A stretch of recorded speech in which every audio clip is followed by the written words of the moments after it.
We have a few recordings, so we've asked for a number of our alumni.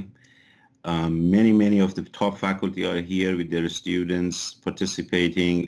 All right, so first thing is just a quick intro that I'm doing right now. It's at 3 p.m. After that one, I'm going to pass it to our chair, Professor Jiang. He's going to talk and welcome you to the department. Our distinguished Dean Crouch, he'll talk for a few minutes after Hong. Then we have 3 sessions of video. The first video session is going to be more focusing on tour of the labs, and Donna will sort of discuss that. I'm waiting for the press the mute, hopefully. Please press your mute button if you don't mind, okay? And we are actually doing some raffle tickets and drawings, and Donna will also mention that to you as well. Next one is going to be Professor Gautam Das. He's our Associate Dean. He's actually a member of Computer Science Department and currently Associate Dean of Research in College of Engineering. He'll do a 5-minute talk about the research and general research directions. Then we are going to have a new PhD student introduction. So we admitted 30 PhD students. Unfortunately, only 20 of them could join us. The other 10 got stuck because of visa and other items, but we made room for them by allowing them to take class.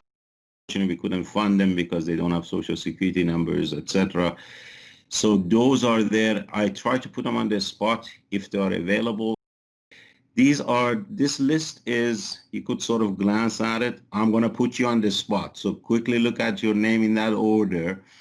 Omar, Anna, Sherius, RF, etc. Okay.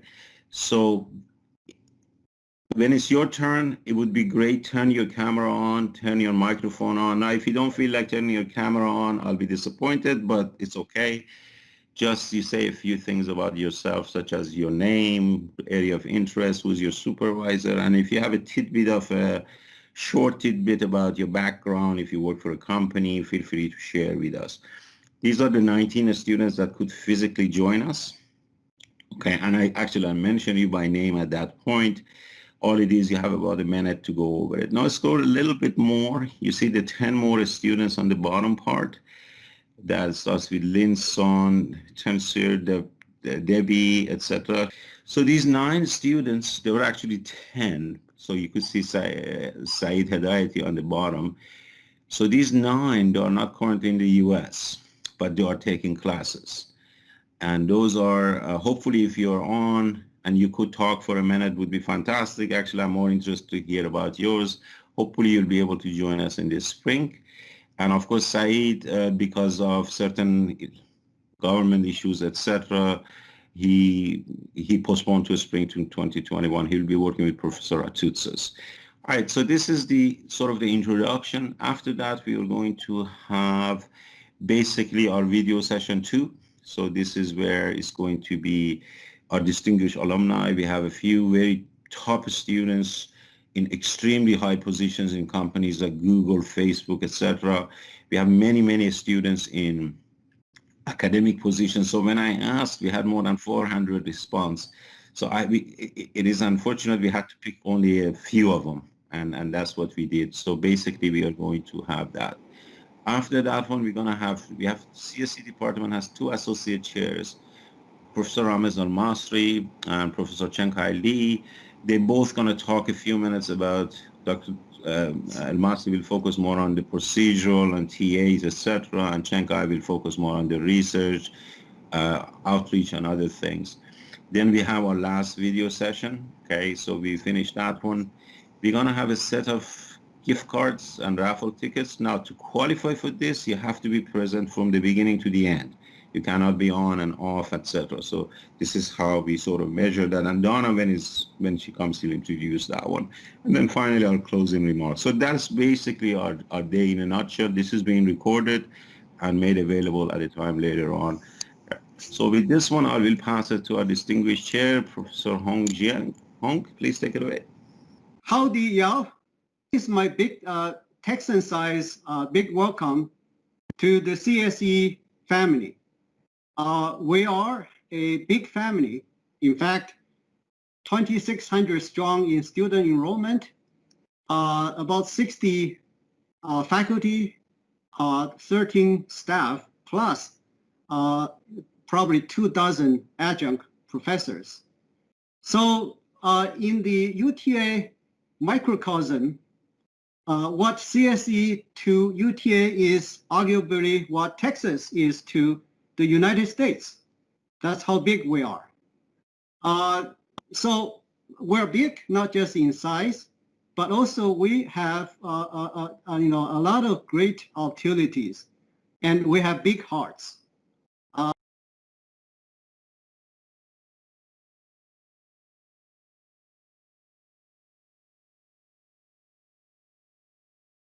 Folks who managed to get here physically, and of course we have many returning students who never left. I hope that you will continue to get to know the UTA environment, the UTA spirit, and that will lead into a great introduction to Texas and the US. Just as a matter of interest, I finished my graduate degree in the US in 3 years, and then I actually returned to my home country, to the UK, but then 7 years later returned to the US. So I think that this introduction to graduate education in the US, you don't know where it's going to lead you. But the main point, the main objective is to get this degree, whether it's whether it turns out to be a master's degree or a PhD, firmly under your belt, get it done, get it completed, because that is the key to your success in the future, wherever it leads.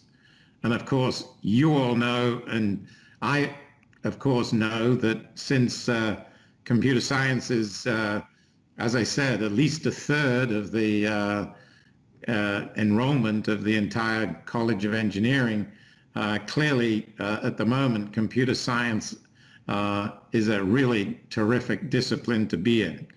So work hard, get that degree, and look forward to an amazing career. I wish you all the luck in the world. Thank you so much, Peter. I really, really appreciate your time. Thanks so much for making the time on Friday and welcoming our students. Guys. You've always been so supportive of computer science department, and we are blessed to have you in the college as a dean. Next person we are going to have is going to be Donna French. Donna is an advisor in she helps me. We both of us run the advising department grad section. She's going to focus on the videos. We're going to have 3 sessions for videos, plus she's going to make some comments about the raffle tickets and the rules and drawings. So Donna, please go ahead, turn your camera and mute and take over, please. Fine. Thank you for the introduction. Let me introduce our first video. Our first video is 5 lab tours in 10 minutes. I want to thank all of the graduate students that helped us with the tours and the professors who opened their labs to us. There's longer versions of most of these videos available, and you'll see in the video it tells you where to go find them. But we did this filming, and for some of the labs, we have up to 30 minutes of footage that you can go watch and see what goes on in that lab. So these are the shortened versions, and there's more to see. So enjoy our shortened versions, but it's 5 labs in 10 minutes.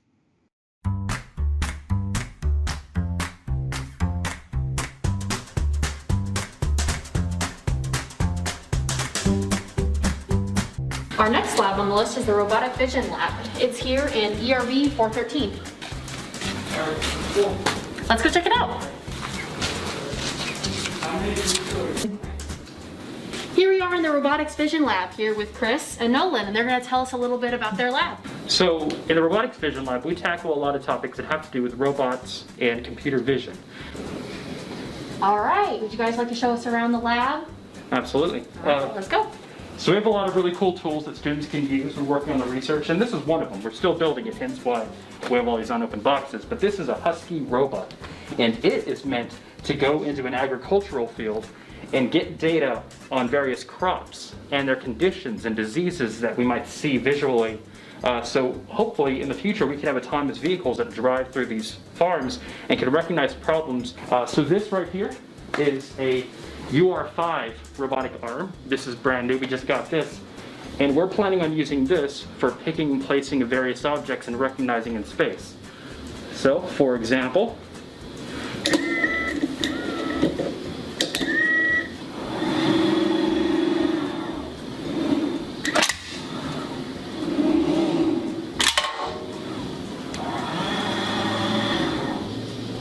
so it can do a whole bunch of stuff. It can't just pick up cans. Hopefully we can teach it to do more than that. But this just shows the number of robots that we have in the lab that all the students can use for anything that they really want to.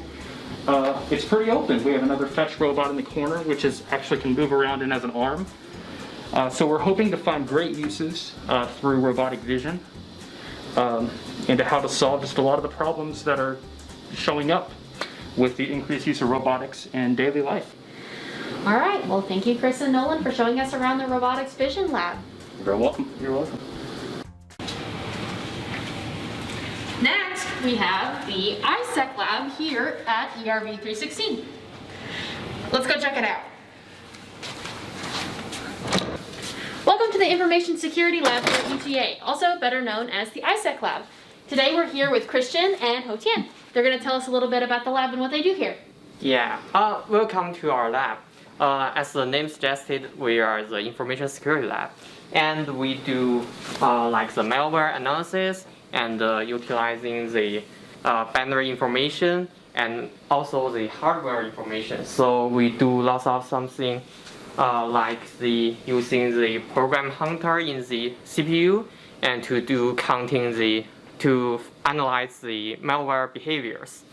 And our lab also, we featured the information security lectures. So down in the 106, we also have the information security lab to perform the buffer overflow attacking and such of things. We are welcome you to UTA, and if you are happy with the binary analysis or malware analysis, you're welcome to come to our lab and discuss with us. All right. Thank you guys so much for telling us about the ISEC Lab. You're welcome.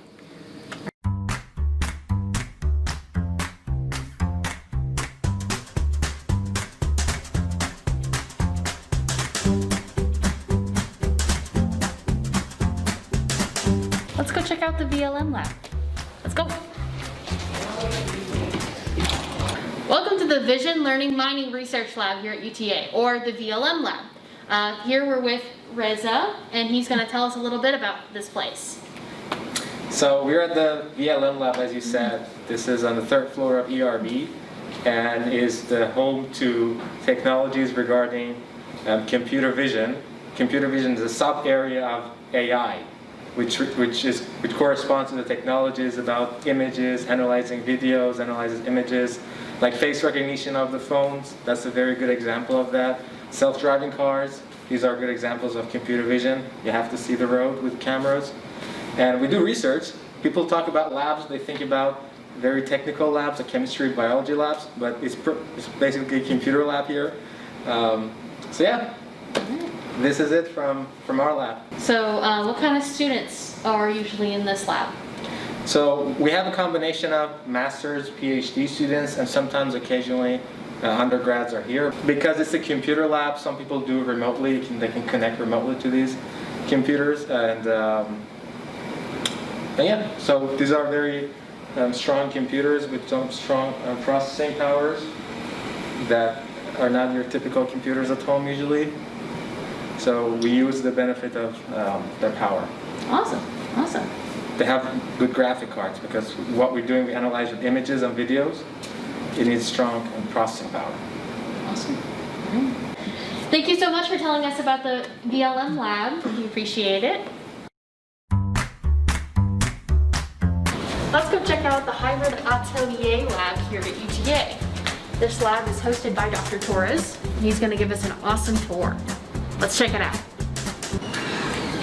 Welcome to the Hybrid Atelier here at UTA. This is Dr. Torres, and he's going to give us a tour. Hi everybody, welcome to the lab.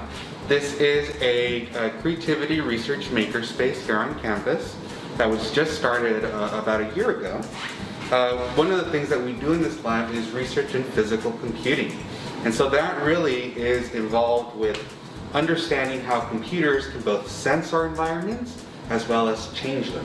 So we have here a bunch of different digital fabrication equipment to help us realize some of these ideas. Over here you see state-of-the-art equipment for making SLA 3D printing. So this uses a UV light to cure resin into physical forms. Further along we have a laser cutter like you might expect from any makerspace that allows us to create really custom and refined shapes. So in this lab we have all the equipment to work with clay. This is a tool for understanding whether or not there's electrical connectivity in different types of garments. So if we look at this garment over here, you'll notice an embroidery pattern and different pieces of conductive thread that are hanging off here. So I can check to see, is this conductive thread actually working? Where does it travel to? Where in this garment does it live in? Thank you so much for the tour, Dr. Torres. Absolutely. If you have any interest in looking into how humans interact with technology, be sure to check out the Hybrid Atelier lab. All right, thank you. Take care, everyone.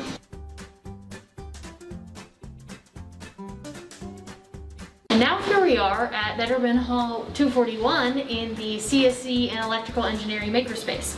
Back with Dr. McMurrough, and he's going to show us around. Go.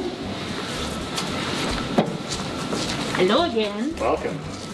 All right, show us around. Give us the lay of the land. Alrighty, so this is the Computer Science and Electrical Engineering Makerspace. This is basically a space for making whatever kind of stuff it is that you want to make. It's a joint sort of venture in the College of Engineering. Any of the engineering students within the college are welcome to come and access this. We have open hours in the afternoons. The schedule fluctuates a little bit based on demand, but typically afternoon during weekdays you can come in here. You can also request 24-hour access just like the other lab spaces. So you would need to send me an email with your full name and your student ID, and basically we can get you trained and get you access whenever you want. So I'm going to kind of show you some of the different areas. We specialize in a lot of different things here, and we have a lot of different awesome pieces of equipment. This is actually my favorite place on campus. You can just do so much work in here, and it's actually kind of quiet. So sort of in this corner and going along this wall, we have electronics prototyping equipment. So we have all your normal multimeters, function generators, oscilloscope type stuff. We have some RF equipment, some really nice kind of like high-end oscilloscopes and things like that, and function analyzers, signal generators. This is a large format CO2 laser. So this allows us to cut woods, plastics, rubber, some other types of materials as well. So we do a lot of plastic work. So for example, this is a relatively cheap acrylic from a local home improvement store. And we can very quickly cut out whatever kind of shape we want in 2D. There's a lot of open working area. Right now, because of social distancing, there's a lot less chairs in here, but normally there's a little bit more tables and kind of more activity going on. But you come in here sort of any given time, you'll see the 3D printers humming away. There may be somebody using a laser cutter. There may be someone over here using different kind of machine shop equipment. It's a really exciting place to be. All right, thank you so much, Dr. McMurrough.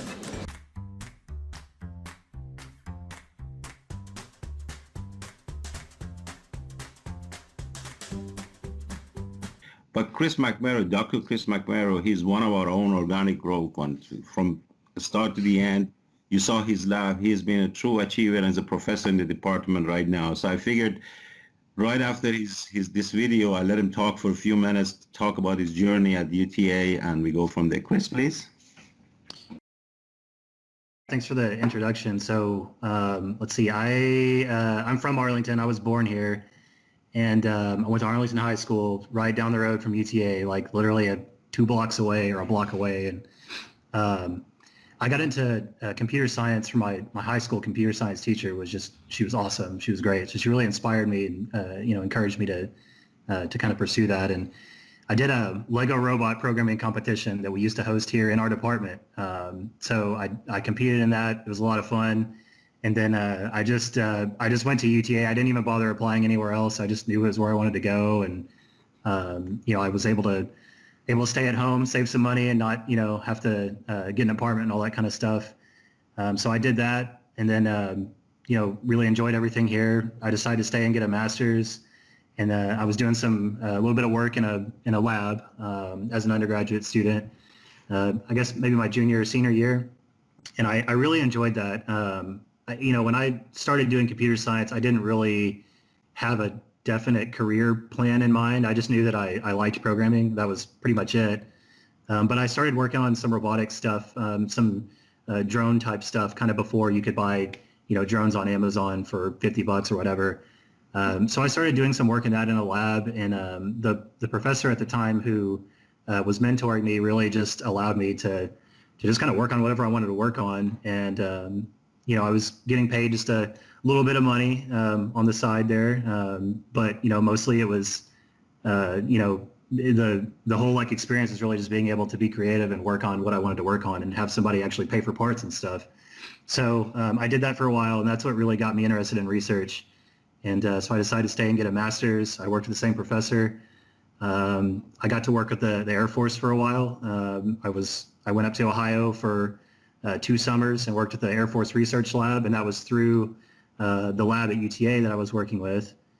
So I just enjoyed it a lot. And then when I finished my master's up, I was like, well, I can stay and get a PhD and do this for 3 or 4 more years, and that's exactly what I did. I just really enjoyed it the whole way through. I enjoyed being in school. I mostly enjoyed lab work. I've always been a hands-on person, inventor, that sort of thing. So really, I was, don't get me wrong, you don't get paid a lot doing lab work as a grad student, but you get paid enough to pay your bills and stuff. And the main thing was that I had the support that I needed to really build all the stuff that I wanted to build, and and to be taking classes at the same time and all that. So I stayed and got a PhD. That took 3 or 4 years, and I was working with Dr. McAdon, who is a just phenomenal advisor on my PhD. I learned so much from her. It was a lot of fun. I got to develop technologies that actually kind of had a personal impact on my family. Around the time I finished my master's degree, my mother-in-law passed away from ALS, from Lou Gehrig's disease. So that's a neurodegenerative disease that basically you kind of go paralyzed slowly. So it's a really rough condition to obviously to have, but to see a loved one go through that, it's really tough. So at the time I was going out to essentially a nursing home. She had this primitive eye tracking computer. So the only way she was able to communicate, she could move her eyes, but nothing else. She couldn't speak, couldn't type.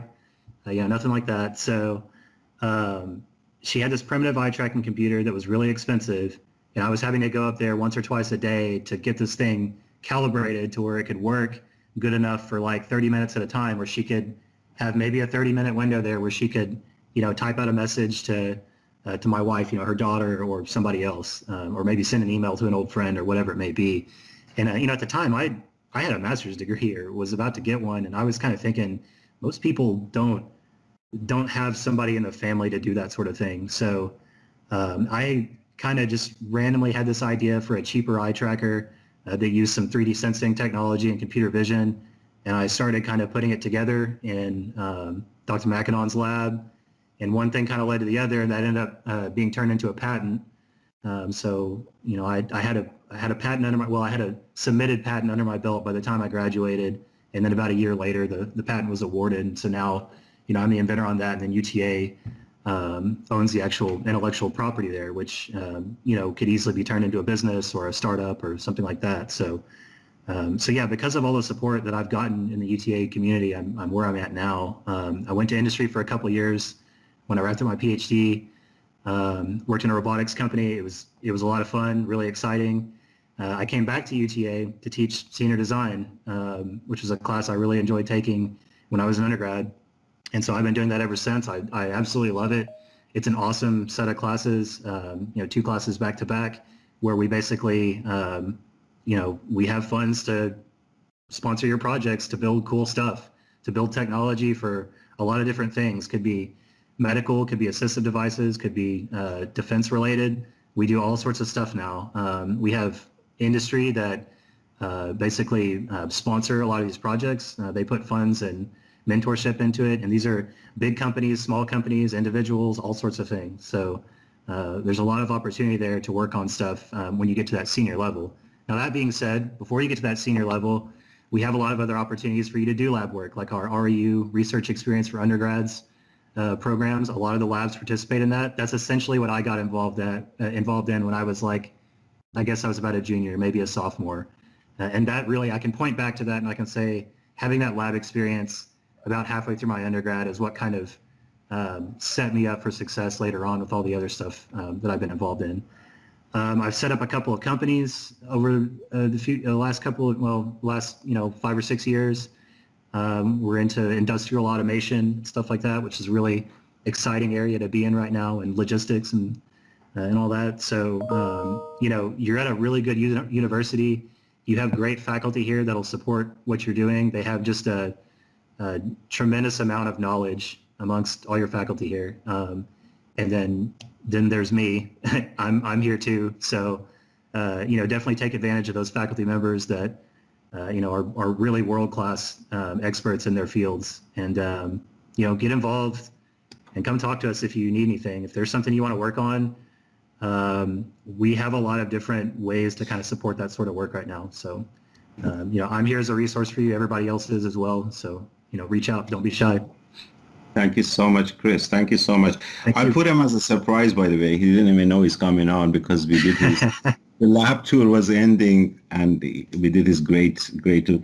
By the way, Chris and I were very involved in a Bitcoin project about 2013-14. I wish we had followed on that one. We would have been multi-billionaire, both of us by now, but we didn't. Yeah. So there's a lot of projects that goes on there. And thanks so much, Chris. I really appreciate it. Thank you. Now, also, as you saw, that we just demoed a few labs. We had many more labs at the university. Professor McMurrough, Dr. Das, one of the best labs we have had, also our AI lab, etc.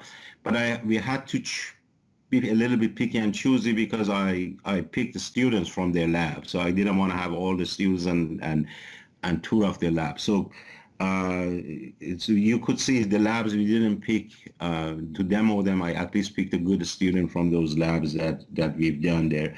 So one quick comment, and then I'm going to pass it to Professor Das in a second. For international students, we have a fantastic opportunity called CPT, Curricular Practical Training or Internship. So Dallas-Fort Worth is known for giant companies. It's probably the Silicon Valley of Texas, or the second or third largest one. So we have a lot of attraction because of people coming here. International students can work 2 semesters, or you typically get paid really, really well. And most people who go to top companies, they often do internship at these companies. You saw Chris is a local, but still got involved in a lot of companies. And they're very friendly with us. We have many people at Google, Facebook, Microsoft, you name it, anything, plus a lot of local companies that we have this one. So I want to introduce Professor Gautam Das. He is one of the top professors in the computer science and currently serving as the Associate Dean of Research in the College of Engineering, working very closely with both Jiang, our chair, and of course our dean, Professor Peter Crouch. So could you please turn your mic on, Gautam, and enlighten us for a few minutes? Good afternoon. So all of you, a warm welcome to the Computer Science Department in the College of Engineering at UT Arlington. This is a great, first few weeks for you, and I can almost imagine what you probably are going through, because I went through something similar a few years ago, maybe not as many years ago as Dean Crouch, who went through the same experience in the 1970s. For me, it was about, I think, 36 years ago. So that's a pretty long time too. So I came to the US as a graduate student in computer science. Computer science was a fledgling discipline at that time in 1984 to University of Wisconsin-Madison. And, I remember those first few weeks. So it's been a while, and I've had a long journey, I think. I've had a long journey in research, and I thought it might be good for me to share a few lessons learned, if you so are willing to listen. So when I look back on my career, I really think that this period when you are a student, a master's student or a PhD student, a master's student trying to do research, and a PhD student, getting into a thesis, it's a very critical part of your overall career. Now, I've been doing research for the last 35 years, but when you look at the amount of time I've had to devote to research, the time when you are a graduate student, that's when you get the most time. As you become a professor or you go and join the industry, your time diminishes. You're doing other things. You're doing management. You're kind of taking care of a bigger group. You're writing proposals. Whereas as a student, and now, when I look at me, I hardly get an hour per day to work on actual research. I'm, answering emails, filling up spreadsheets. So you really should take advantage of the time that you have for the next few years to completely focus on research. Nobody's going to bug you on anything else. So this is a very critical time for you. Please take full advantage of it. It's also true that, there's a lot of correlation between the research you do during your PhD career. I'm talking more for the PhD students, the kind of, inventions, discoveries you do, and what you eventually get known for. It's really the early career activities that make you famous. Yes, towards the end of your career, you can have an aggregation of a lot of little things, but nobody remembers the aggregation. People remember the one or two big things that you do. And usually those one or two big things happen early in your career. When your mind is fresh, you're most inquisitive. That's when you really have the passion and the drive to kind of focus on problems. So take full advantage of the environment that we're going to offer you right now. No complications. We're going to offer you, all the time that you need and all the equipment and all the facilities that you need to do your research. So focus on that. The other, advice I have is, computer science is a field which, is rapidly changing, and it has been rapidly changing since the last 40, 50 years.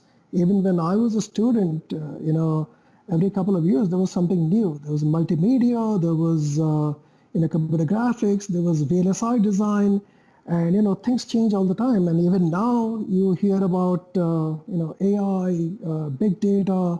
So sometimes, as a student, you're trying to figure out what is it that you want to do, and you can get confused. So believe me, what you do in your thesis right now may not be, and most likely is not going to be what you do eventually in your overall career. I myself have changed, from professions, from being a professor to being in industry, to being in a research lab, to being in a government lab. I've changed topics from theoretical computer science to databases, to data mining, to AI. So what you really need to learn is, basically what I call fundamentals. So something that will support your quest for new research directions as you go along in your career. So do not get worried that, I do not work on this particular niche topic right now, because the topic that is niche right now will not be a niche topic 10 years from now. So things are going to change, and you have to be agile to change it. So I think focusing on fundamentals is very important. And the last thing I want to say is that, when you get into this career of research, it's not like most other jobs. Most of the professions, you go in the morning, you do some work, and you come back, you feel that you have accomplished something, right? You have done an operation if you're a doctor, or you have done, a landscaper has done some work and come back. As a researcher, it could be months before you can claim that you've done anything. So you're sort of, when you look at your time and you look at the accomplishments, it can go up, it can be flat. So that you have to get used to it. And, just because you did not get any success for a few months doesn't mean that there is no success around the corner. just to give you an example, and I'll stop with this. Most of you must have heard of this very classical computer science problem called the traveling salesman problem, all right? The traveling salesman problem has been around for a long time. It started in operations research, and computer scientists started looking at it. And in 1976, there was an algorithm by Christophidis. As many of you have done an algorithms course would know about it. He came up with it's an NP-complete problem, very difficult problem to solve. He came up with a 3/2 approximation algorithm for that. And that stood the test of time. There have been people trying to improve it. Nothing has happened. Some special cases, people did stuff. I don't know if you've been following the news. This year, a graduate student, and again, not a senior old person like me, a graduate student at University of Washington broke that barrier. So it took about 50 years. Around the time when Dean Crouch was a student, that was the first contribution. And then after 50 years, a graduate student at the University of Washington has dropped that bound.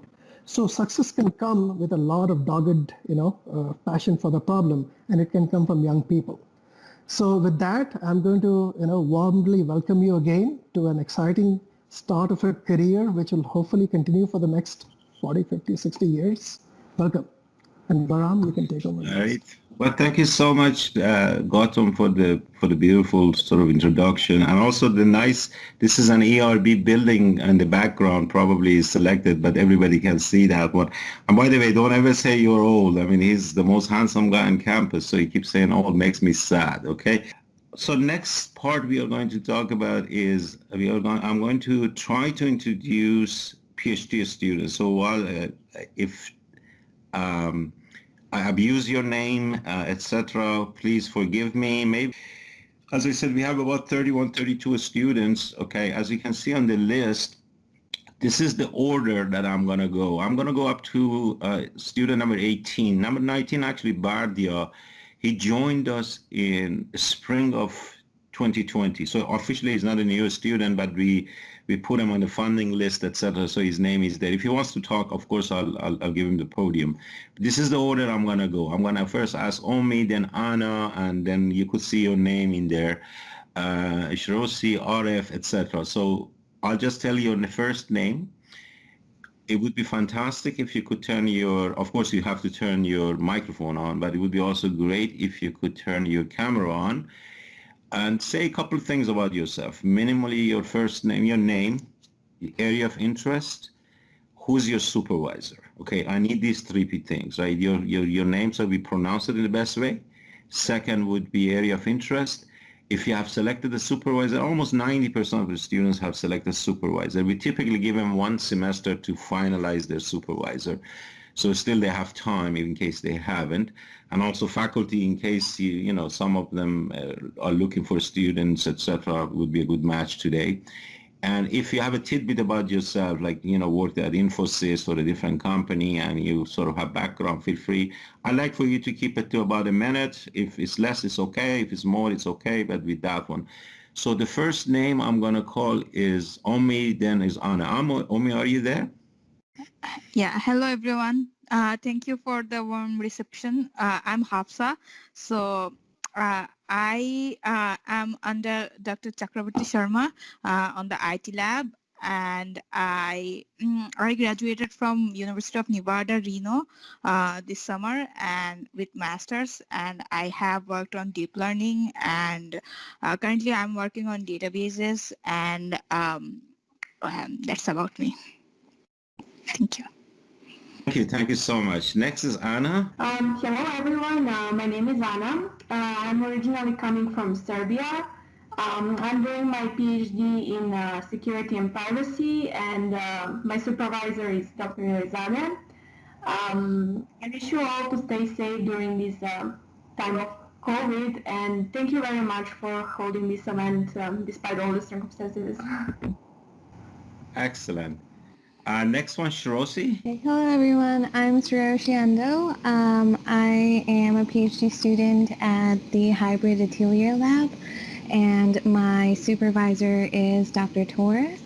And I'm originally from Bangladesh, and I did my undergrad here at UTA. I actually graduated last semester, and then I just started my PhD this fall.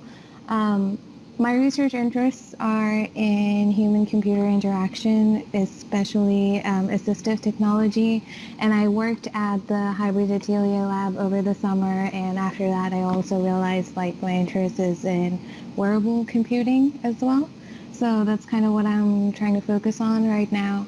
And I'm usually here in the Hybrid Atelier Lab on the second floor, so if anyone of you is on campus and you kind of want to come and take a look around here, I'm always available and willing to talk. So that's about it. Excellent. Thank you so much. Next one, Arif Shiran, please. All right. Yes. Hi, everyone. My name is Arif Shiran, and I'm just graduated from University of California, Irvine, and it's my pleasure to be a PhD student in UTA. My supervisor is Dr. Yang Liu, and my area of interest will be network security. Excellent. Thank you so much, Arif. Next student is Jingsheng Li. Hello, everyone. My name is Xinsheng Li. I'm from China. I got my master's degree at UTA in 2019. And I have not decided on the wider yet. And my research interest is computer vision, especially medicine imaging. That's all for my introduction. Thank you. Thank you so much. So faculty, we need a good student there. Let's go to Audley Noor. I'm from West Virginia. Right now it's probably snowing, and soon there are going to be 4-car pileups stacked at the bottom of the hills. That's what I'm used to. So moving to Texas, it's really nice. My emphasis of interest is machine learning, especially in applications to medicine, because I have a biology background and I have some orthopedics research, which I've been published for already. And this is my first semester, so I don't have an advisor currently, but I'm actively searching for one. Okay. Well, thank you so much. We don't want to hear about the snow here yet. I mean, that's one of the benefits of living. I think Audley is originally from South Texas anyway, so he's good luck dealing with the snow there, okay? All right, now it's your turn. Please turn your message. Joey, please turn your microphone on and introduce yourself. Hi, hello. Yeah, hello everyone. My name is Zheng Yuanzhu, and you can call me Joey. I'm from China, and this is my first year as a PhD student. I supervised by Dr. Chengkai Li, and my research interest is natural language processing application for the fact-checking and the sense detection. And so I'm looking forward to the next few years for research. That's all. Thank you very much. Excellent. Thank you so much. Thank you. Christian, please. Hi, everyone. Thank you, Dr. Keeler. My name is Christian Garces. I am excited to start my PhD journey. My area of interest is in security and also machine learning.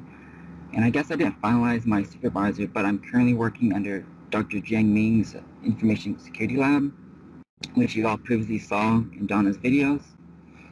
I don't have any industry experience as I went straight to my PhD program from my bachelor's, but I have previous research experience with the High Energy Physics Department here at UTA. So that was a really great experience, and it's kind of different from traditional computer science, as it was mainly physics focused. But it's a lot of fun, and I look forward to actually using what I learned from my undergrad experience to my PhD research. Excellent. Thank you, Christian. He's one of our own students, bachelor's to PhD, top talent. And I know he's probably walking in Chris McMurrough's path or something in that direction. Thanks, Christian. All right. Next one is Tanzima. Hi, I'm Tanzima. I'm originally from Bangladesh. My supervisor is Dr. Ishfaq Ahmed. Right now I'm working on the application of artificial intelligence machine learning on HPC systems. And I've worked around 3 years as a software engineer in Samsung R&D. Thank you. Excellent. Thank you so much. Diba Paria. Yeah, so hi everyone, I'm Devapriya Banerjee and I'm doing PhD under Dr. Frida McIndoe. And my main research interest is multimodal analysis, natural language processing, and computer vision. And I'm a new PhD student, but I'm not new to UTA. I completed my master's in UTA in computer science last spring. And prior to joining to my master's, I have industry experience in Accenture Labs and Walmart Labs as a research engineer in NLP. And now I'm continuing my journey as a PhD student in UTA. And I'm so excited for that and looking forward to learn a lot through my journey. Thank you. Excellent. Thank you so much. You remind me of another Philly as a student, and we actually have a video from her in a little bit. Her name is Shahina Firdos. She ended up in a very top place. You're going to see her and share with you. You remind me exactly like her maybe 5 years ago. I don't know. Philia knows exactly, but excellent. All right. The next one is going to be Vishu Dang. Vishu? Oh, hi. My name is Wei Shu Deng, and I recently graduated from the UTA with a Bachelor of Physics and minor in the computer science. And now I started research with Dr. Rao Jia in the field of the reinforcement learning and the cloud computing. And I'm really looking forward to spend the next 4 years with the CSE family. Thank you. Next one is Krishna Kadur. Krishna, please. Hi, everyone. My name is Krishna. I work under the supervision of Professor McMurrough. My research interests are robotics and computer vision. I thank all the professors for giving me the opportunity to do research here at UTA. Thank you. Thank you so much. Jeffrey? Hi, everybody. My name is Jeffrey Arukwai. I'm originally from Nigeria. I'm a first-year PhD student in the information security track, and I'm working currently advised by Dr. Habib Alufobi. And prior to starting here at UTA, I got my master's from the University of Southern California in Los Angeles. But it's great to be here in person in Maverick Country. Excellent. Thank you so much. Welcome to UTA. We have two people from California, so RF and Jeffrey, both of you. Oh, great. Yeah, go ahead. Joey, please. Yeah. So, good afternoon, everyone. My name is Xiao Wei. So, sorry for being late. Yeah. This is my first semester here, and my research interest focuses on brain image processing and brain disease. So, I'm just joined this big family, and I'm very proud to be here. And also, I'm just here for about 50 days, but I already make some new friends and enjoy the life here. Yeah, for my PhD period, I was looking forward to make greater academic achievements and have a great student life here. Thank you. Excellent. Thank you. Okay, Yanjun, please. Hi, everybody. My name is Yanjun Yu. I'm a new PhD student here under Professor Zhu's supervision. It's very glad to be here in UTA, and I'm very excited to join this big family. But thank you so much for making the time and coming, and I'm so glad you're part of our team. Thanks so much for popping in. All right, we have one more student. I won't put him on the spot, but Bardia joined us in spring of 2021, so he's not officially a new student, but he's officially joined Professor Bill Bexley's group as a research, so I mentioned to him. Okay, I have 10 students or 9 or 10 students who are international, okay? All right, so the next one, I'm not really sure how good we're gonna get because these students, they were 10 and 9 of them managed, and the 10th one, due to complications with Iran and government, etc., unfortunately, we had to drop his classes, Mr. Saeed Hayati. But the other 9, the first one is Lin Sun. As I said, Lin is in China. So these people are either in China or in India, Bangladesh, Greece, etc. So I'm not sure if they can join or not. Okay, so at least I mentioned their name for now and see how it goes. Okay, the next one is Tansuri Devi. Tansuri? Hello everyone, I'm Tansuri Devi. I am originally from Bangladesh and I start my PhD in this fall.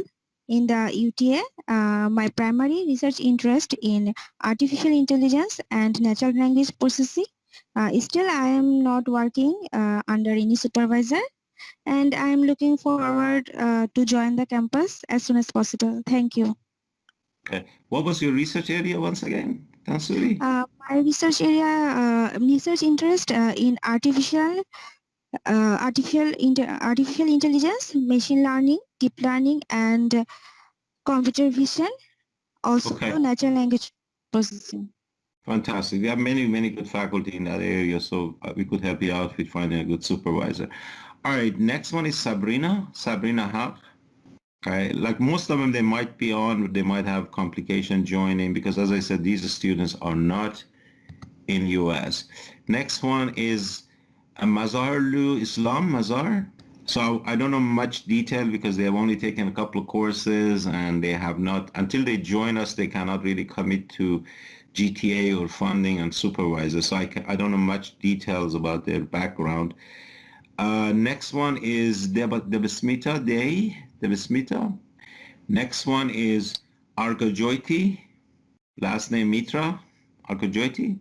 Both Arkajoyti and Deba met with our chair, Professor Hong Jiang in India. They both are at IIT, which is, I can't remember which campus of IIT. IIT, of course, is the top Indian university chain. It's sort of the MIT of India. And both of these students are from that university. So the next one is Jia Chen. Jia, Xiao, last name Chen, please. Yeah, hello everyone. I'm Xiao Chen from China. I obtained my master's degree from Zhejiang University. And currently I'm taking remote online courses in my homeland. My research interest lies on graph neural network as well as its application on medical image analysis.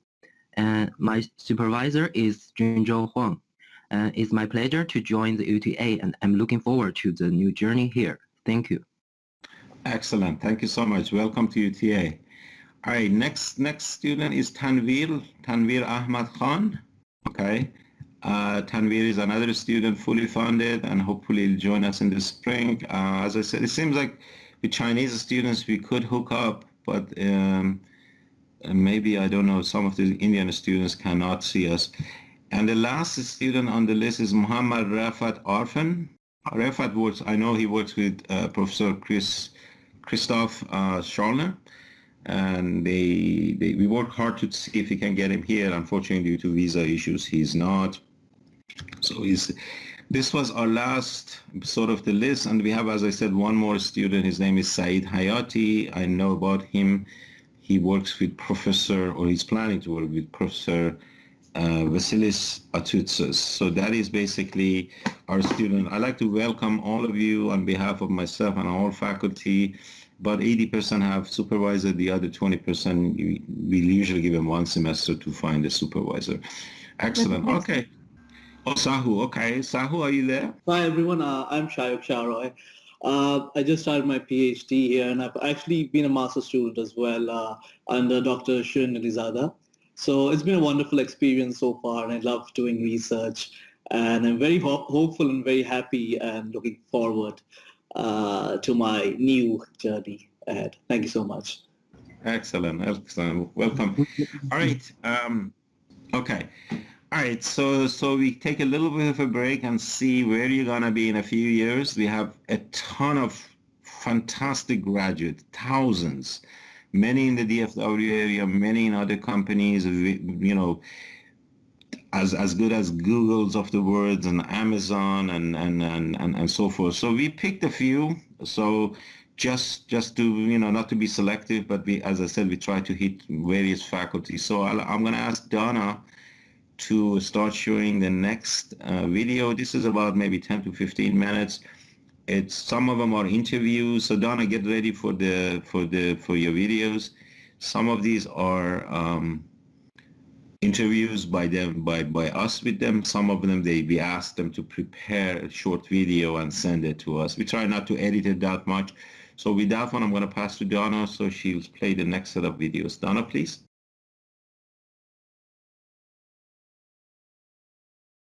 Hi, my name is is Azadeh. I'm a research scientist at Google Brain, and it is my pleasure to share my experience with you from the time that I was PhD student at UTA. I started my journey in 2010 and I graduated in 2016. I've been working on different areas while I was a student. I started doing research on wireless sensor network and a little bit of security. And then for the last 3 years, I focused on data management and social network analysis. I'm really grateful to be a PhD student at UTA. It is a really great university and we do have a lot of resources to take advantage of. Being a student at UTA is different. So you have an option to choose how do you want to graduate, because there are a lot of people there that they can help you. If they know that you're well motivated and you want to know a lot and you want to work hard, then they are for you. They are there for you to help you to graduate very well. Most of us think that being a PhD student is just about doing research.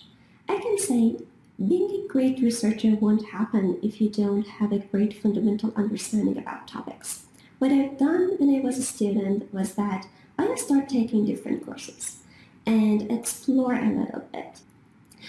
I'm really grateful to get a chance to being an intern in MSR, which is one of the most prestigious lab, it won't again happen and it wouldn't be possible without the guidance of my advisor, Dr. Gautam, and also the great resume that I built up when I was a student. That opened up a lot of opportunities for me. It kind of planned my career. So I was there I've done 2 internships for 2 times there. And then after that, I was in job market and I got offers from other research labs as well, like IBM Research, but I chose to go to MSR.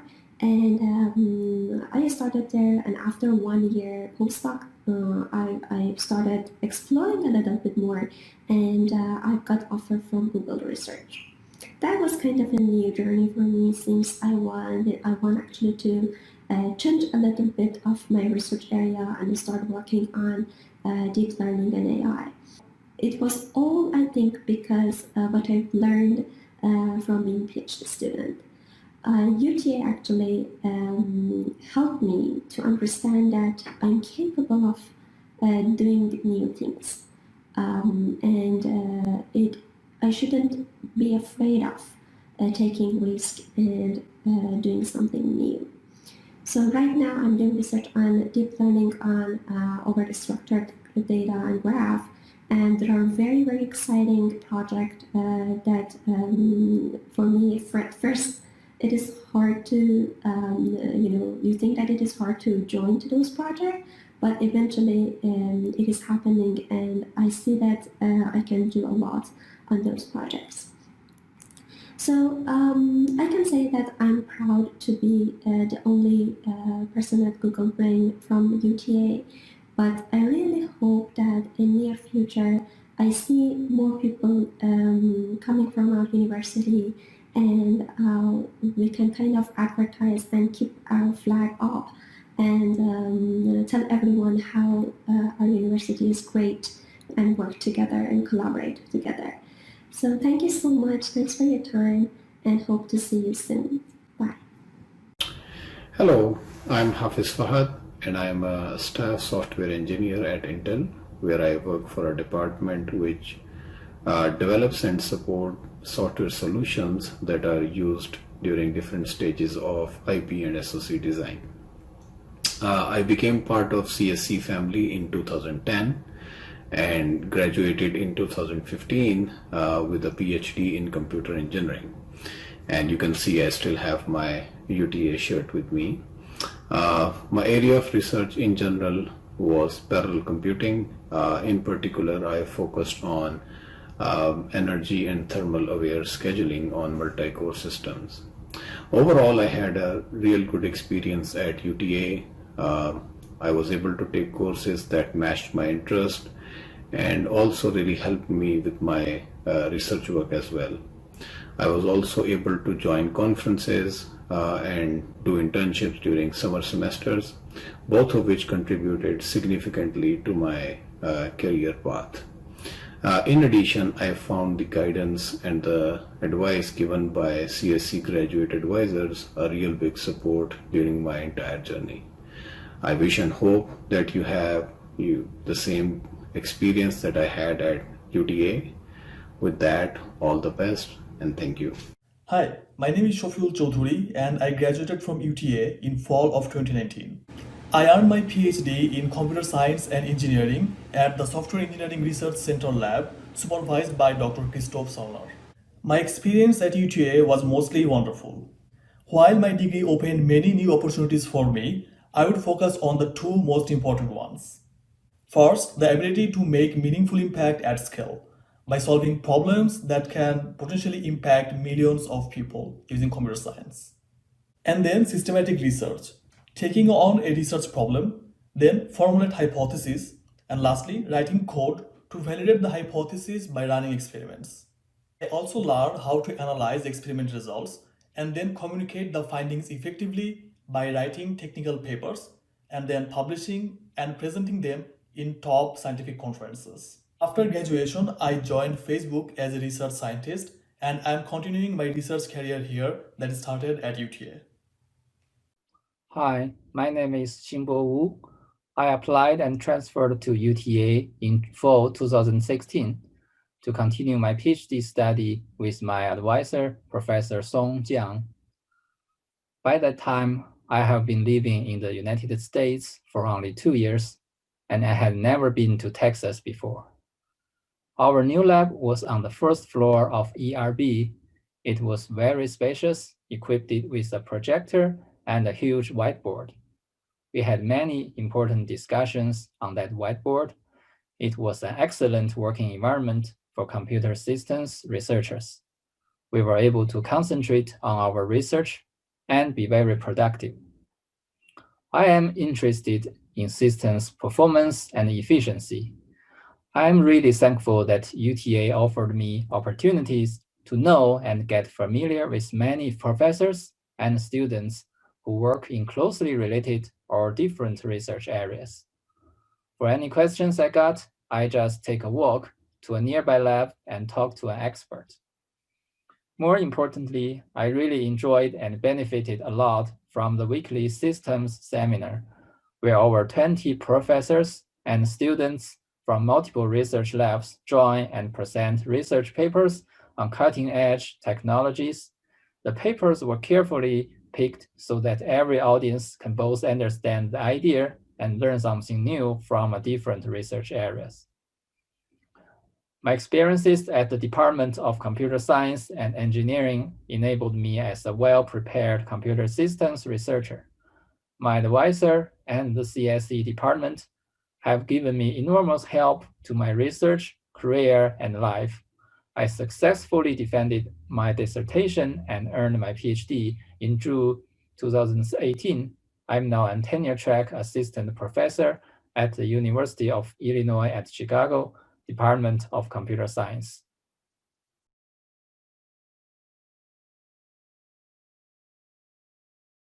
We are here interviewing computer science and engineering alumnus, Dr. Tony Nguyen.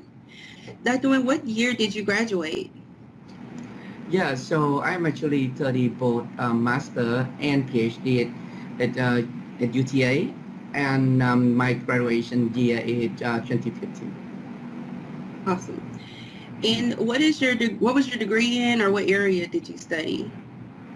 Yeah, so when I joined UTA, my main interest in on technology in general and mobile software.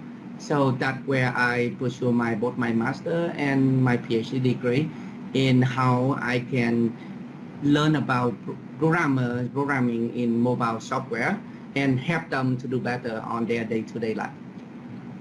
Awesome. And what was your computer science engineering experience at UTA like? I would just say it's been one of the best years of my life. I met a lot of beautiful and very talented engineers were there.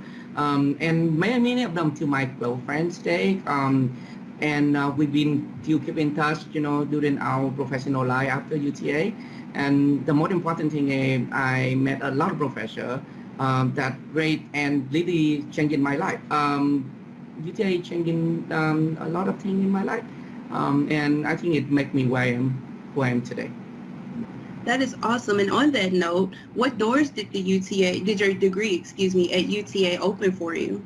As soon as I finished my master degree and my first year PhD, I got an offer to be in internship at Google. And just because they look at my CV, they look at what I learned, they look at I can done a student at UTA, they think, okay, this guy probably can be able to do something good for the company. So I got the interview and I got accepted to the internship program at Google. What is your current career or your current position at your company that you're affiliated with? Yeah, so I'm been at Google for the last 5.5 years. And my day-to-day work is computer vision and machine learning. We spend most of the time to see what is the challenge project that we can combine both machine learning vision and speech recognition to actually improving user how they interact with Google Assistant. So it's a very challenging project here at Google, but I'm very much enjoyed it. And many of the experience I have so far from UTA, I can still be used and apply here. That is wonderful. UTA is a book of resources, so that's awesome. And is there anything else that you wish to include, or any other advice that you would like to share with our incoming graduates? Yeah, I want to share something that I'm very humble to, the UTA actually selected me a student. To be very honest, when the first day I came to UTA, my English wasn't great. I remember the day when I get to the airplane, I cannot say water. I say quarter.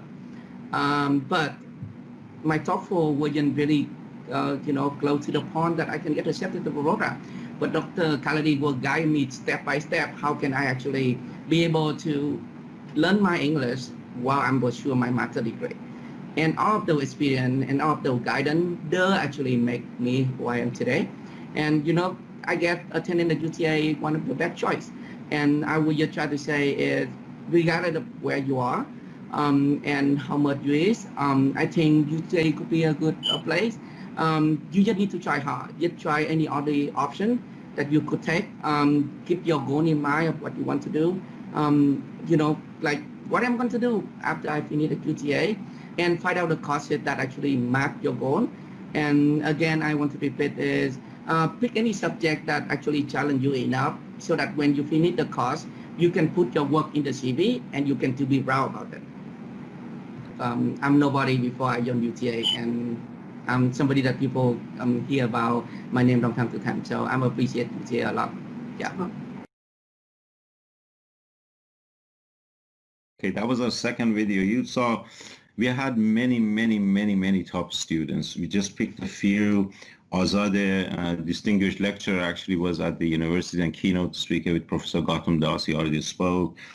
You saw Hafiz. He was actually my TA many years ago for my software engineering class, a top executive right now at Intel, working with Professor Ishfaq Ahmad. He got his supervisor. Shaful was and Tony both were working with Christoph. And Dr. Wu right now, professor, and worked with Song. Just a little tidbit of a story. So before I pass it to Ramez, Tony, the gentleman you saw him, this takes me back a few years. We picked on him a little bit for admission. He joined our MS, then PhD, because of his English. Right, the grade was low. He wasn't speaking well, etc. But we gave him a chance. We gave him like a semester to pick up that one. I fast forward later, he published many papers, got his MS, got his PhD. He was our first student from UTA 6, 7 years ago who joined Google, top researcher. He married a physician, a female from Vietnam, countryman of his, And together they make $500,000 or $600,000 today. So we'll laugh at him. He said, we need to collect commission from him. But unbelievably good story. When he came here, struggling, he just had a BS, top talent. His English was a very good, very hard worker. Professor Soller just walked him through a step by the way. Fantastic guy, one of the success stories. I want most of you, all of you, end up in that path. You'll see a few more from Dr. Macedon and other ones down the road.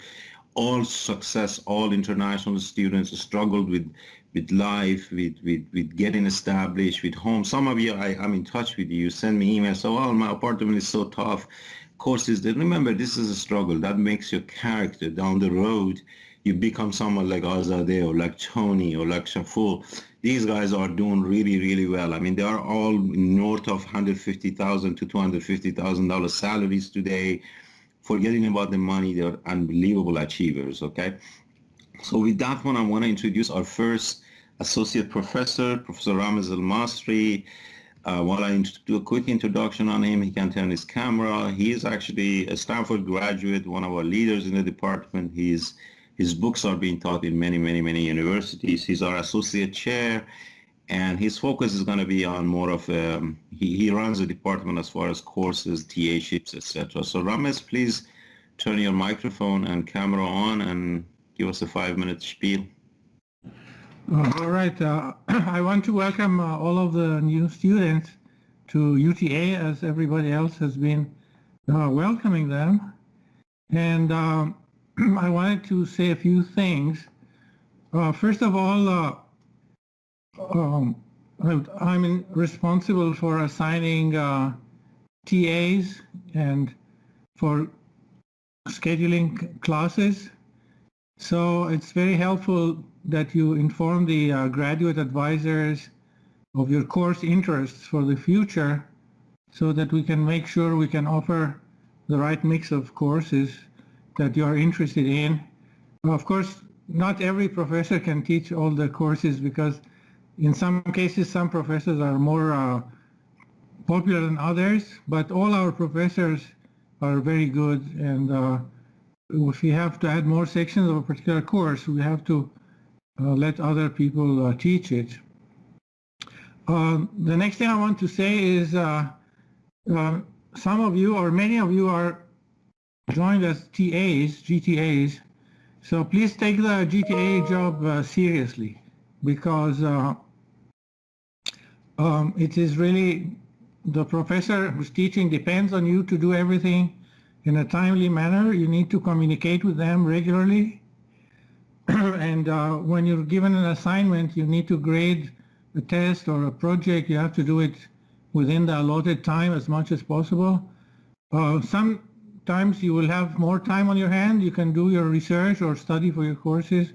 But when you have to do a grading assignment, you have to do it on time. Always communicate with your professor. If you cannot make a meeting or you cannot make a deadline that they have given you, you have to tell them that so that they are aware of it. Because we always have a few issues. Luckily, most of the students are wonderful. Most of the GTAs are wonderful, but it's better to be proactive and inform the professor of any issues and discuss with them so we don't have any problems later. Since I have a few minutes, I also wanted to mention a little bit on my research. I do research in databases and in data analysis, especially on what they call spatiotemporal data, which has objects on the map that change over time. Nearly all kinds of data are spatiotemporal. You usually simplify them to other things to make the analysis simpler. But think even of the most recent tragedy, the COVID-19, the spread of the infections and the deaths is by location and it changes over time. So spatiotemporal covers both location and changing over time. And I have graduated several PhD students recently, so I'm interested in getting one or two new students. If you're interested, you can let me know. The other thing I wanted to mention is I also have some people working on NLP, natural language processing, because that's also related to the spatiotemporal research. One project we have now is covering newspaper stories about COVID and how statements by leaders affect the spread of the disease a few weeks later. We're trying to do a machine learning model for doing that. So in any case, I want to welcome you all. I know this time is tight, so just make sure you do your TA duties well. Also, you have to do your research well. You have to keep in touch with your research supervisor. If you have trouble with that, you have to focus on exams and they give you research projects to work on, you need to tell them, I'm going to be a little bit behind there because I'm working on my class to get a good grade today. And of course, you need to maintain good grades so that, and you need to know the faculty who are teaching you well. So this is my advice for you, and welcome again, and thank you. Thank you, Dr. Al-Masri. Just add 30 seconds to what Ramesh just said is, first of all, we talk a lot about research here, but we have also a lot of new MS students. I want to welcome all of you, and many of you are non-thesis, so that's totally okay. That basically means after you finish, you want to go to corporate, etc. But some of you end up, as you can see, some of our most successful students, Shaful, Tony, all of these very MS students who went to PhD. So you have the option of having your cake and eat it too. You could be non-thesis, but if you want to go to a PhD at some point, you need to, within the first or maybe second semester, need to switch to thesis. I strongly recommend that if you just are not set on going to industry, for sure do this one, because many of our students become top research scientists as a PhD student too. So it's not just limited to that part. So can I add just a quick thing? One more time? Sorry. So I also want to mention, I am interested also in getting a few more master's students who want to work on master's thesis. So if you are interested in that, also let me know, because then you can find out, like Dr. Khalili said earlier, if you find you're interested in research and you do a master's thesis, then you can continue later to the PhD program. Excellent. Thank you. Thank you. All right. Okay.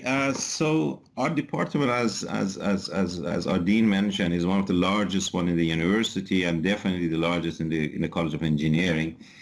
So we needed 2 associate chairs. So Professor Al-Masri just went through. We have also our second associate chair, Professor Chen Kai Li.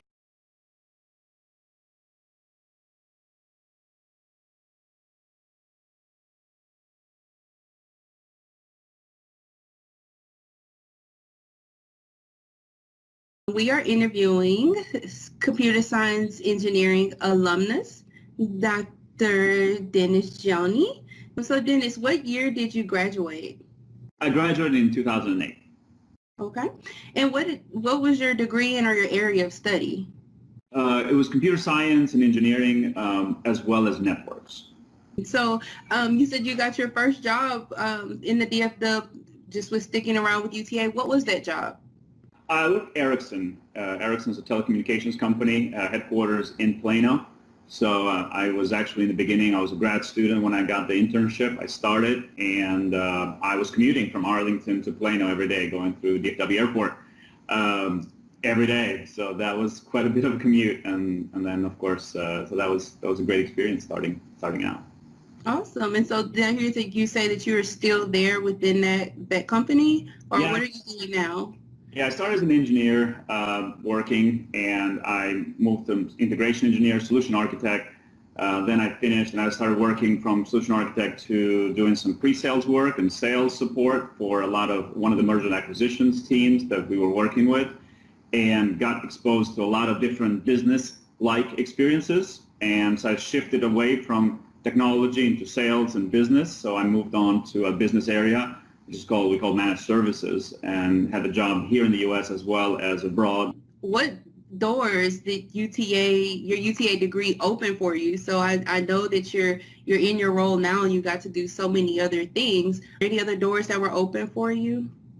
I would say UTA is a great institution, and I really enjoyed the time and the ability to learn and have and feel like even working with lots of other colleagues within the company, but as well as other companies that work basically Fortune 500 companies, I felt right at place in any meeting, in any boardroom, in any conversation.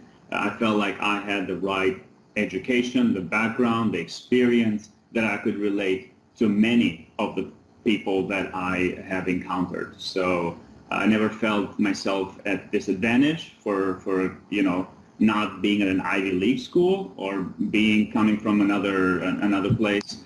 I just feel like I had enough experience and from UT Arlington enough knowledge that I could do very well in most international settings that we have with the company.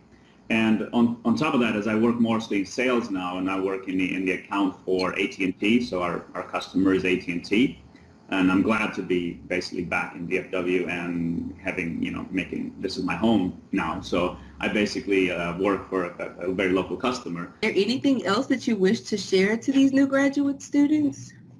I just want to say, this is different times, and you guys are very brave. You're starting things in an unconventional way. I would say, grad school has been fulfilling and fun and enjoyment on campus and loving living on campus for most of my, undergraduate and graduate. I know that a lot of that is different and changed this year. So I just hope you kind of stick with it and focus on the right things. And there is always the internet. There's always the connectivity, which is much better now than it was when I was, even I was in grad school or even before that. So I would say use the technology, use the means of communication to communicate with your peers, to make the most of your grad school. And then, of course, as you embark on a journey, be that in further academia or into research or into business world, I think keeping those connections alive. I mean, I still keep up with a lot of my graduate friends from graduate school, and even though we are, some of us taken a path in research, some of them teaching, some in business, I still we have a lot of common, and the UTA brings it all together, and we still keep in touch, and we still enjoy our conversations with each other. So cherish what you have and what you're building throughout this this experience, and good luck in your studies, and good luck in the future.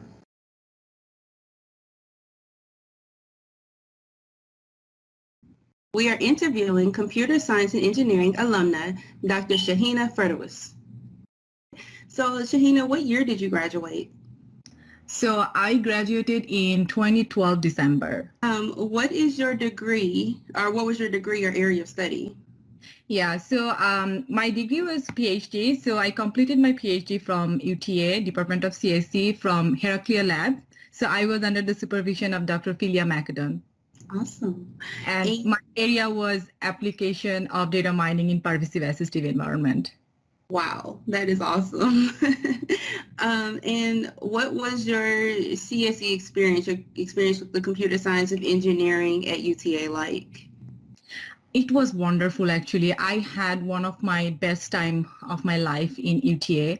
All the teachers, everyone, including the class teachers to my supervisors, everyone were really supportive, especially in the last year of my PhD, I conceived. So I mean, I was like almost, preparing for the defense, as well as I was just ready for the baby, but everyone was so accommodating, like adjusting the time in terms of times, or the proposal and everything. Like everyone was so supportive of every step that I took. So yeah, I'm really grateful to what UTA provided me. What doors did your UTA degree open for you? Actually, so that's the thing, everything afterwards that I have done or achieved so far, right? So when I was in UTA, I actually got an internship opportunity from Microsoft, and that is through UTA Career Fair. So Microsoft came in my second year or so for a career fair. I just dropped my resume there and they just like called me for an interview, and that's how I landed my first internship and eventually my full-time job offer when I was completing my PhD. So I joined Microsoft right after I finished my PhD. So everything like my career, like afterwards, all the trajectory that I have right now. I mean, everything UTA is the one that opened that door for me, basically. So where are you now? What is your current career position? So currently I'm working in Facebook. I'm in software engineering, machine learning in the ads ranking modeling team. We basically build the models to predict user click behaviors, offsite conversion for Facebook ads. Wow, that's awesome. How long have you been doing that? I had joined last year, March, so it's been 1.5 years now. Is there anything else that you would like to include or share for these new incoming graduate students? My only advice for all the like younger generations out there is that, see, life gives you lemon, you make lemonade out of it. So UTA actually provides you so many good opportunities. Take it, try for it, and just work hard. Because if you do not try something just thinking that, okay, I will probably not get it because it's like, oh yeah, it's like too much or something. But trust me, if you try, you will get it. Like you never know what you can achieve if you just try. And UTA is there to support you with everything out there. Like if you want to go to academia, they're going to support you 100%. If you want to go to industry, they're going to like have all these opportunities laid out for you 100%. So all you need to do is do well, do your due diligence in your study and work hard. And then, yeah, everything else will just follow. I love UTA. I love CSE department. I got everything, yeah, from there. So I'm really grateful.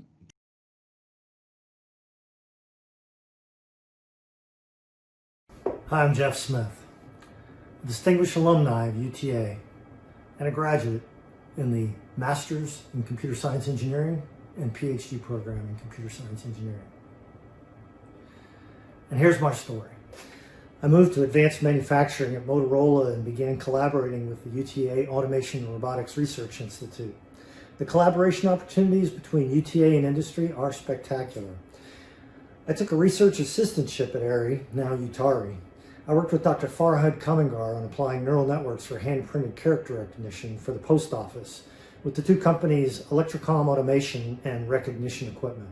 We used parallel computers and neural networks, and that was 30 plus years ago. Head of the curve. I've been affiliated with UTA since 1983. I was working at Motorola on some of the first microprocessor controlled radios, precursor to the cell phone. I enrolled in a remote master's degree program in computer science engineering, online classes through satellite, microwave, and VHS tapes. UTA was ahead of the curve in remote learning, and that was 35 years ago. Currently, I live on a sustainable, off-the-grid, 35-acre farm in East Texas, 2 water wells, 30 kilowatts of solar. I have a 2,000 square foot robotics lab and a makerspace, 2 cobot industrial articulated robot arms, and I'm developing an autonomous electric vehicles, including large mower tractor and electrical self-driving pontoon boat.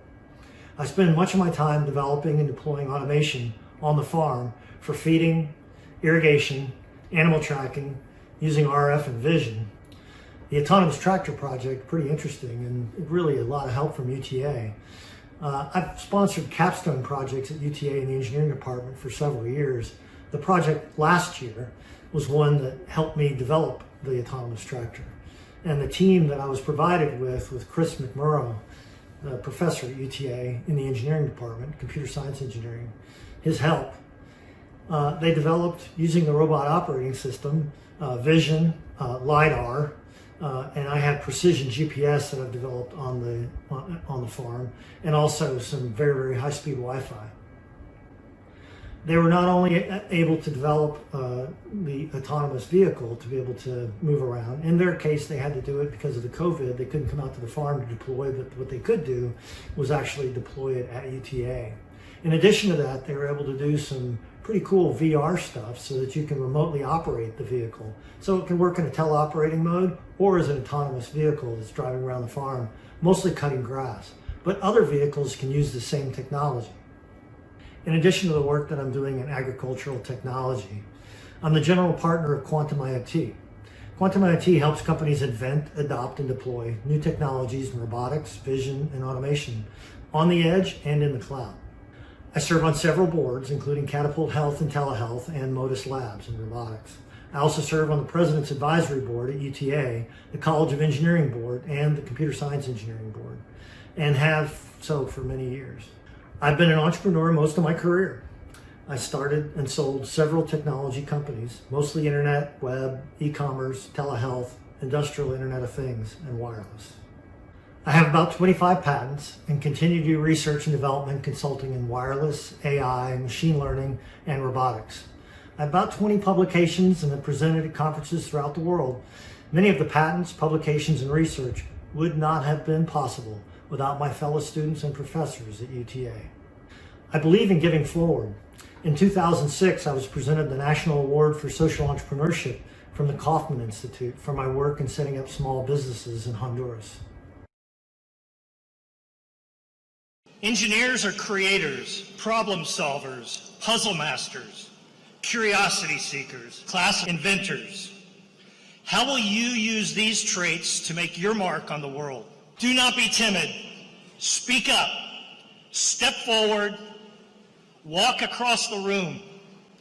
Open the door. Take initiative.